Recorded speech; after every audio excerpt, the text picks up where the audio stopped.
So I came across a post of a woman, and I'm not sure who the original video came from, but it was along the lines of, I asked my husband if I smiled for a picture on my birthday and it ruined the whole day.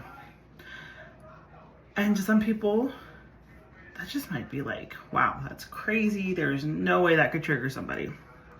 Yes, when you are in a narcissistic relationship, an abusive relationship, it's something that can easily trigger somebody. For example, the last Christmas I had together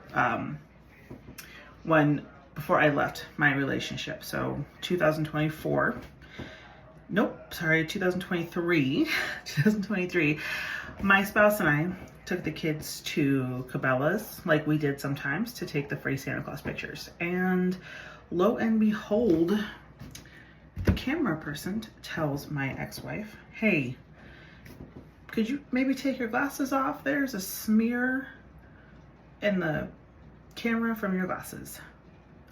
She loses her mind as calmly as one who is an abusive narcissist can do in public without blowing their cover. And she proceeds to tell me that she doesn't want to take the picture anymore. And she starts to have a tiny meltdown in front of Santa Claus and my children and other children and parents. And I'm just sitting here like, oh my God. So then I looked at her and I said, just take the glasses off. And it took everything in me not to just give up right then and there and walk off and go sit in the car. And I think Christmas, Santa, kids.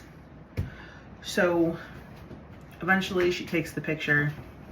Again, she ruined it. She's not really smiling. She's frustrated, you can tell. And I don't want this picture anymore. I do not want this picture anymore. But my kids were excited to have the picture. And at this point, though, they're old enough, they can tell that there was something going on. There was something wrong. And this wasn't the first Christmas she had ruined Christmas pictures with Santa Claus. She did the year before, and the year before that, and the year before that. When it was just the kids taking Santa Claus pictures, obviously everything was fine. The second she was involved, all hell broke loose. And so Christmas pictures were no longer a thing that I looked forward to. I didn't want her part of them. I almost just didn't want to do them anymore. So when I tell you something as simple as that can trigger a narcissistic, abusive person, it very much can. And I remember that year, I kept that Christmas picture in the glove box in the car